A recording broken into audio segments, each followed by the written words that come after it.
quem deveria estar aqui prestando esclarecimentos deveria ser o Consórcio Nordeste.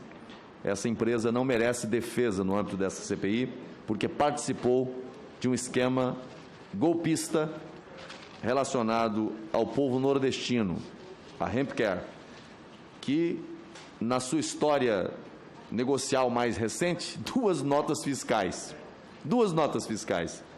e uma de 48 milhões e outra nota, e uma foi justamente essa, que nós estamos aqui desde o começo denunciando, que foi relativa ao Consórcio Nordeste, venda de respiradores, que nunca entregou. Eu acho que eles não sabem a diferença entre, né, um respirador mecânico utilizado nos procedimentos de socorro, né, às vítimas da Covid, e um respirador canábico. Eu acho que eles não sabem a diferença de um para o outro. Pensaram que fosse o canábico. E aí tentaram vender respiradores para hospitais. Nunca entregaram. Criminosos. Todos eles. Aliás, as duas notas fiscais emitidas para ex-ministros do PT. Que coincidência, né? Que coincidência. E por que não querem deixar vir aqui, será? Esses dois cidadãos, esse cidadão. Eu não sei, e eu me preocupo quando a própria CPI banca a defesa da Hempcare, porque eu acho que quem tem que ser defendido aqui são os nordestinos. É o povo brasileiro que se viu vítima dessa organização criminosa, porque se associaram. Podiam ter ouvido aqui pelo menos o Bruno Dauster, né? Lá o Carlos Gabas, que é o executivo principal, mas se ouvisse pelo menos o Bruno Dauster, que é ex-chefe da Casa Civil da Bahia, já seria alguma coisa. Mas não quiseram. É lamentável que essa comissão tenha escolhido o caminho que escolheu de seletividade na investigação.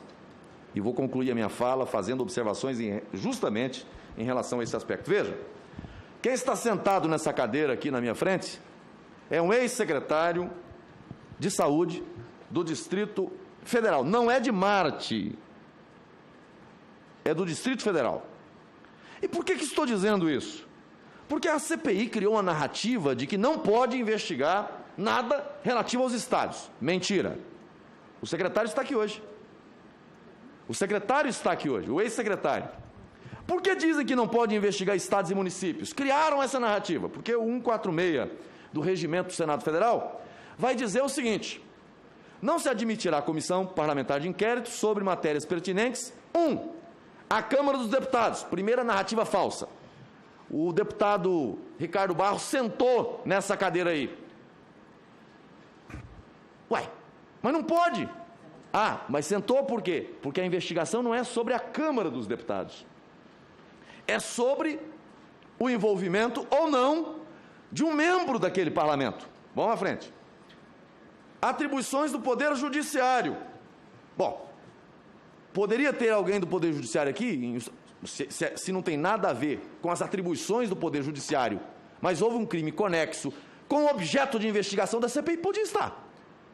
Mas se o assunto é relacionado à jurisdição, não poderia. E vamos para o inciso 3. Assunto relacionado aos estados, não poderia. Bem, não precisa ser um hermeneuta para entender o que significa isso. O que são assuntos relativos aos estados?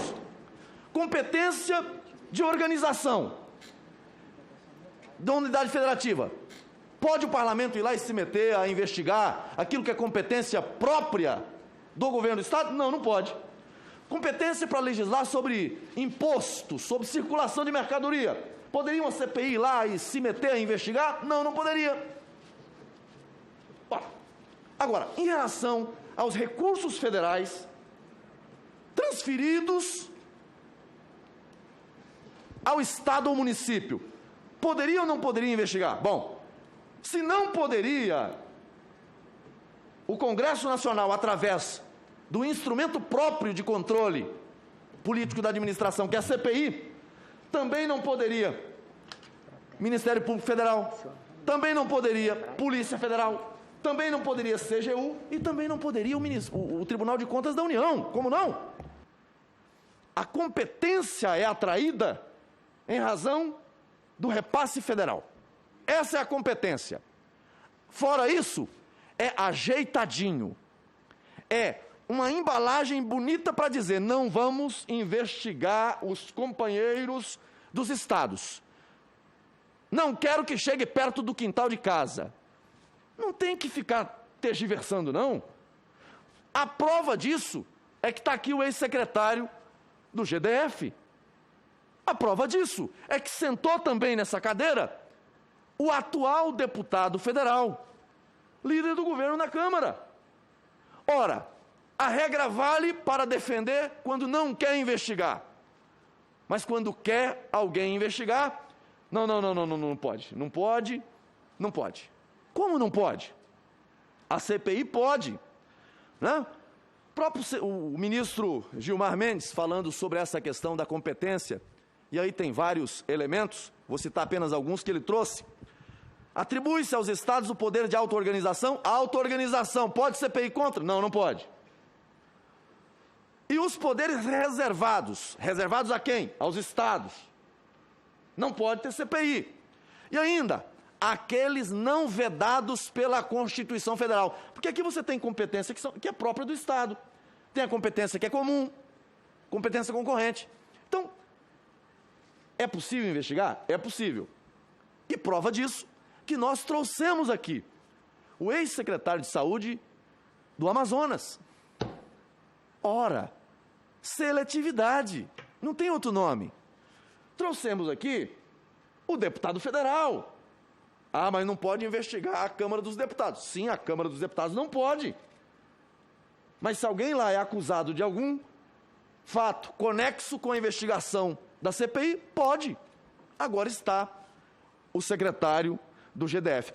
Então eu pergunto, por que não avançou a investigação em relação aos estados? Ah, não pode, porque o Supremo disse que não pode convocar governadores. Ok, eu até discordo dessa tese jurídica, mas eu a respeito. A tese jurídica da não convocação dos governadores, em respeito ao chamado Pacto Federativo. Governadores. Agora, isso não significa retirada da competência formal, material, de investigação da CPI. Porque eu poderia fazer como está sendo feito aqui, a convocação de um secretário, de um ex-secretário, de um empresário que vendeu e não entregou, de um empresário que vendeu e entregou algo que não estava no contrato, de alguém que participou e é acusado de corrupção passiva, de corrupção ativa, de organização criminosa, como não? Então, essa história de que não pode investigar estados, consórcio Nordeste ou municípios, é uma forçação de barra que não cabe no âmbito desta CPI. Nós temos casos com evidências que saltam aos olhos. O que aconteceu em Santa Catarina? Uma compra superfaturada, pagamento e não entrega, sem investigação aqui na CPI. Compraram respiradores de uma casa de massagem. Lá no Amazonas, compraram respiradores de uma loja de vinhos.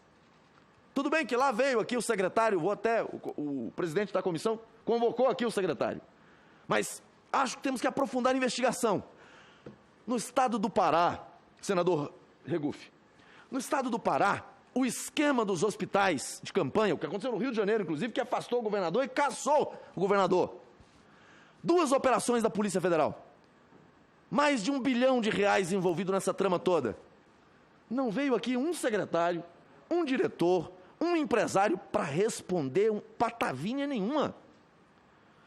Como é que alguém vai dizer que essa CPI é séria quando ela aponta para o governo federal e vai dizer tem corrupção, sem R$1 centavo desviado? E veja, quando chegou o secretário aqui, as primeiras perguntas feitas pelo relator não tinha nada a ver com o GDF. Era tudo voltada para o governo federal. E eu acompanhando tudo. Por quê? Porque o alvo é o jogo pré-eleitoral contra o presidente da República.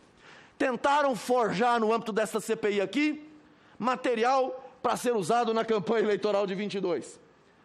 E aí falaram, o maior escândalo de corrupção do governo Bolsonaro. Vai vendo. Pergunto, teve contrato? Algum pagamento?